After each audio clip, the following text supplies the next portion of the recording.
Asian glory YouTube channel के online platform पे मैं एशियन सिंह एक बार फिर से आपका हार्दिक स्वागत एवं अभिनंदन करता हूं। अगर आप BEd first year, BEd second year या बीएड के किसी भी सेमेस्टर में प्रशिक्षणरत हैं तो आप हमारे साथ जुड़ करके अपना कोर्स कंप्लीट कर सकते हैं और अपने परीक्षा की तैयारी अच्छे से कर सकते हैं, जिससे आपको अच्छे नंबर प्राप्त हों। अगर आप इससे संबंधित बीएड से संबंधित कोई नोट्स, कोई पीडीएफ चाहते हैं तो आप हमारे Telegram channel Asian glory Telegram channel को ज्वाइन कर सकते हैं। अगर आप चैनल पे नए हैं तो चैनल को लाइक करिए, सब्सक्राइब करिए और अपने दोस्तों में शेयर जरूर करिए। आज का जो हमारा टॉपिक है, हम चर्चा करेंगे कि शिक्षा की प्रकृति क्या है।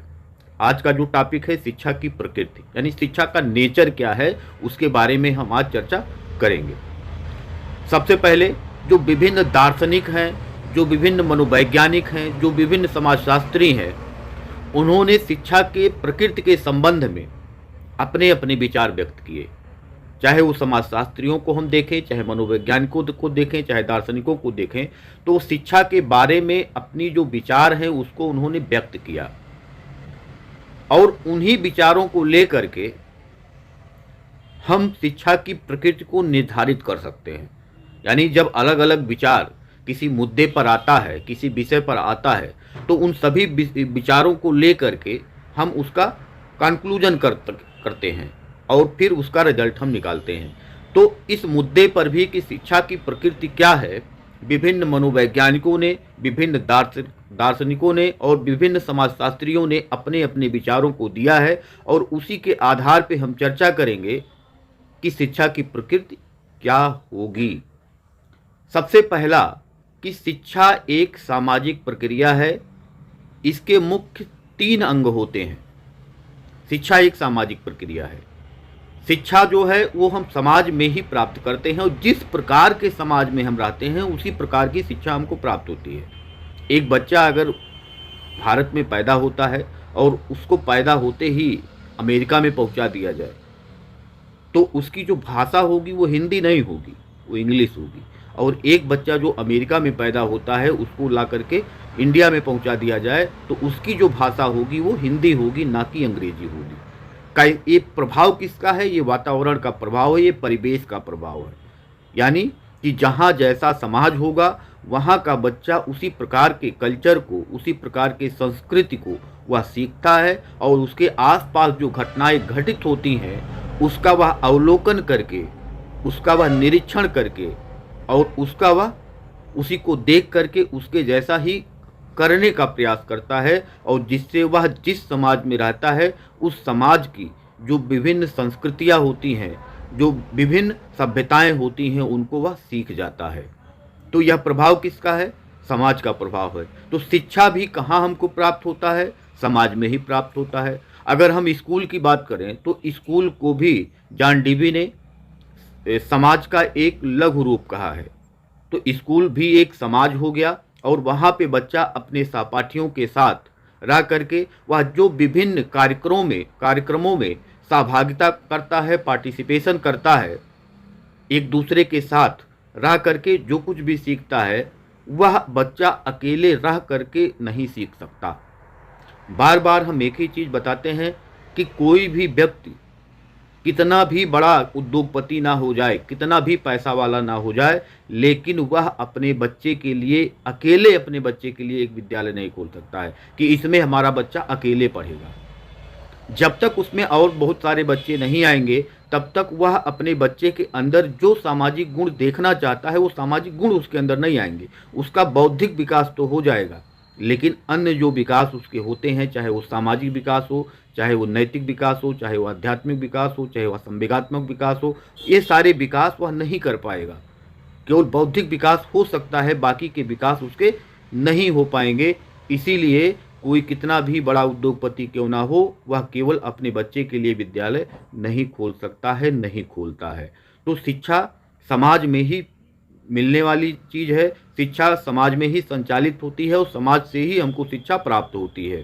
तो इसके मुख्य 3 अंग होते हैं। सबसे पहले शिक्षक होता है, फिर पाठ्यक्रम होता है और फिर छात्र होता है। यानी एक शिक्षक छात्र को पढ़ाता है और छात्र को क्या पढ़ाता है, यही पाठ्यक्रम है। यानी शिक्षक छात्र के व्यवहार में किस प्रकार का परिवर्तन करना चाह रहा है, वह पाठ्यक्रम के द्वारा तय होता है। अगर हम कहें कि शिक्षक बालक को नैतिक शिक्षा का पाठ पढ़ा रहा है, तो इसका मतलब कि वह बच्चे के अंदर कुछ सामाजिक गुणों का विकास करना चाहता है। अगर हम कहें कि शिक्षक बच्चे को गणित पढ़ाता है, तो इसका मतलब कि बच्चे का वह मानसिक विकास, बौद्धिक विकास, तर्क शक्ति का विकास वह करना चाहता है। ये कन्फर्म होता है किससे? पाठ्यक्रम से, कि हम बच्चे को किस तरफ लेकर जाना चाहते हैं, ये पाठ्यक्रम से तय होता है। तो इसके 3 प्रमुख अंग शिक्षक है, छात्र है और पाठ्यक्रम है। दूसरा पॉइंट है कि शिक्षा के संकुचित और व्यापक अर्थ में हमें शिक्षा के व्यापक अर्थ को स्वीकार करना चाहिए। क्यों स्वीकार करना चाहिए? कि संकुचित अर्थ को भी हमने पढ़ लिया, व्यापक अर्थ को भी हमने पढ़ लिया। संकुचित अर्थ में शिक्षा केवल स्कूलों, कॉलेजों और विश्वविद्यालयों में दिए जाने वाली शिक्षा है, जहां से हम ये जानते हैं कि वहाँ पे उद्देश्यों का निर्धारण पहले से ही कर लिया जाता है, स्थान तय होता है, समय तय होता है, शिक्षण विधियाँ तय होती हैं, पाठ्यक्रम तय होता है। यानी सब कुछ निश्चित समय के लिए, निश्चित अवधि के लिए ही होता है और सब कुछ पहले से ही नियोजित होता है। एक बच्चा एक निश्चित समय के लिए ही विद्यालय में रहता है, बाकी वह अपने परिवार में, अपने समाज में ही रहता है। तो ऐसा नहीं है कि वह बच्चा केवल विद्यालय में ही सीखता है, बल्कि वह अपने परिवार, अपने समाज में भी बहुत सारी चीज़ें सीखता है। और सीखने का जो उसका कार्य होता है, वह सजीव और निर्जीव दोनों के द्वारा होता है, ना कि कोई अध्यापक ही केवल उसको पढ़ाता है। वह बहुत सारी निर्जीव वस्तुओं को देख करके भी शिक्षा प्राप्त करता है, और यह शिक्षा का व्यापक अर्थ होता है।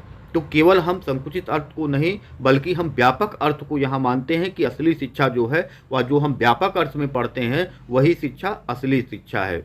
क्योंकि उस अर्थ में शिक्षा होता क्या है कि जन्म लेते ही बच्चा सीखना प्रारंभ करता है और मृत्यु पर्यंत तक वह कुछ न कुछ सीखता रहता है। जबकि संकुचित अर्थ में जब हम शिक्षा की बात करते हैं, तो वो एक निश्चित अवधि के लिए होता है, 10 साल, 15 साल, 20 साल की अवधि के लिए होता है, कि एक निश्चित अवधि में बच्चा इतना पढ़ लिया, अब इसने शिक्षा प्राप्त कर लिया। तो निश्चित अवधि में नहीं, बल्कि बच्चा जन्म से लेकर के मृत्यु पर्यंत तक कुछ ना कुछ सीखता रहता है, और यह शिक्षा का व्यापक अर्थ है। तो शिक्षा के व्यापक अर्थ को हमको स्वीकार करना चाहिए। तीसरे पॉइंट की अगर हम चर्चा करें, तो शिक्षा एक उद्देश्यपूर्ण प्रक्रिया है। ये उद्देश्य समाज निर्धारित करता है। शिक्षा ही समाज को विकासोन्मुख बनाता है। यानी शिक्षा जो है वो उद्देश्यपूर्ण प्रक्रिया है। शिक्षा जब हम प्राप्त करते हैं, तो शिक्षा प्राप्त करने का कोई ना कोई उद्देश्य होता है, और जो ये उद्देश्य होता है वह समाज निर्धारित करता है, राज्य निर्धारित करता है। जो समाज निर्धारित करता है कि हम अपने बच्चों में कौन सी क्वालिटी देखना चाहते हैं, किस प्रकार के गुणों का हम विकास करना चाहते हैं, और उसी प्रकार से वह अपने समाज में विद्यालय की स्थापना करता है, और उस विद्यालय में ऐसी व्यवस्था करता है कि जिससे वह जो चाहता है, वह जिस प्रकार से अपने बच्चों में परिवर्तन चाहता है, जिस प्रकार का व्यवहार उसका बदलना चाहता है, जिस प्रकार उसमें वह गुणों को देखना चाहता है, उसी प्रकार की व्यवस्था उस विद्यालय में की जाती है। तो तय कौन करता है? समाज तय करता है कि हम अपने बच्चे में किस प्रकार के व्यवहार को देखना चाहते हैं, किस प्रकार के गुणों को देखना चाहते हैं, और वह अपने विद्यालय की स्थापना करके उसमें अपने बच्चे को भेज करके और वहाँ पे उस प्रकार के गुणों को उसमें विकसित करता है, जिससे वह आगे चल करके अपने देश का एक सुयोग्य नागरिक बन सके। चौथा पॉइंट है, शिक्षा के स्वरूप का निर्धारण उस समाज के धर्म दर्शन, संरचना, संस्कृति, शासन तंत्र और वैज्ञानिक प्रगति पर निर्भर करता है।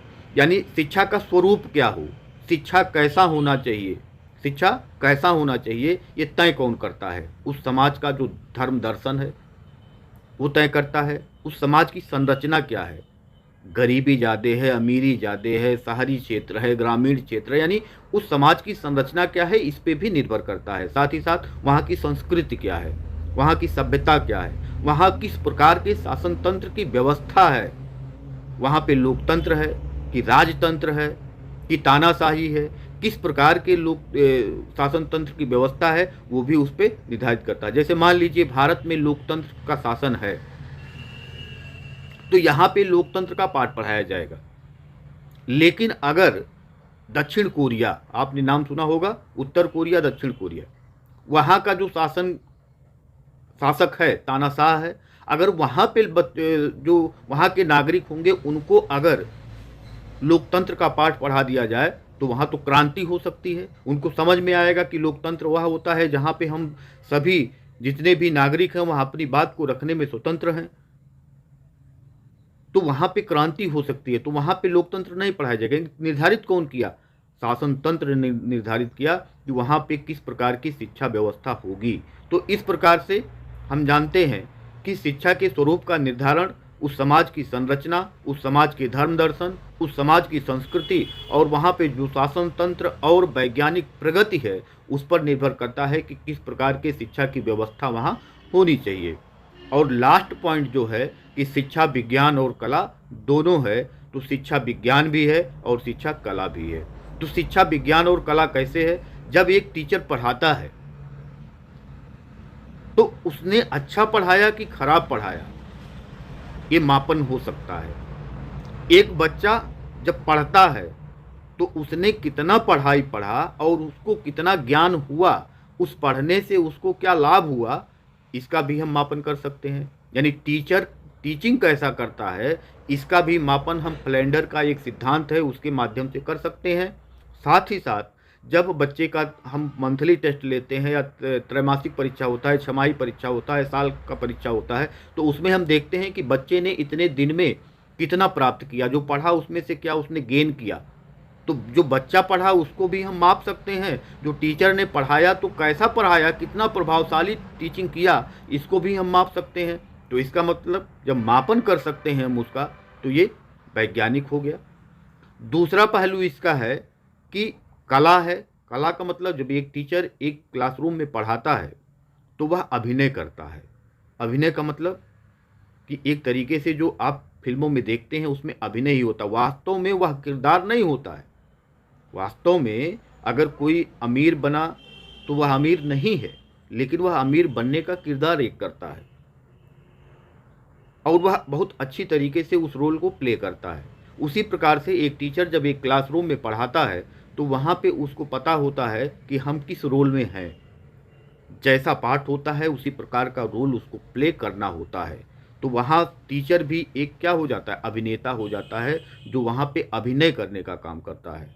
और उसको भी नहीं पता होता है कि अगले पल हमारा जो शारीरिक हाव भाव, जो हमारा शारीरिक क्रियाएं हैं वो हम किस प्रकार का करेंगे, कैसा करेंगे, वह टीचर को भी नहीं पता होता है। और अभिनय में इतना वह डूब जाता है, पढ़ाने में इतना डूब जाता है कि उसको नहीं पता होता है कि हमने किस किस प्रकार से अपने हाव भाव को किया, अगले पल हम कैसा करेंगे ये भी उसको नहीं पता होता है। और यही क्या है, जब अपने कार्य में हम डूब जाते हैं तो उसी को हम अभिनय कहते हैं।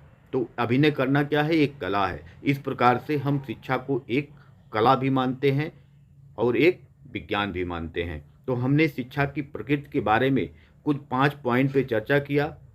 पांचों पॉइंट को आप अच्छे से देख करके, और आपके एग्ज़ाम में पूछा जाता है इसकी शिक्षा की प्रकृति क्या है, तो आप इसको देख सकते हैं और समझ सकते हैं। अगर आप हमारे चैनल पे नए हैं तो चैनल को लाइक करिए, सब्सक्राइब करिए और दोस्तों में शेयर ज़रूर करिए। बीएड का पूरा पाठ्यक्रम पढ़ने के लिए आप हमारे साथ जुड़ सकते हैं और पीडीएफ और नोट्स प्राप्त करने के लिए हमारे टेलीग्राम चैनल एशियन ग्लोरी को आप ज्वाइन कर सकते हैं। आज के लिए इतना ही। धन्यवाद। नमस्कार।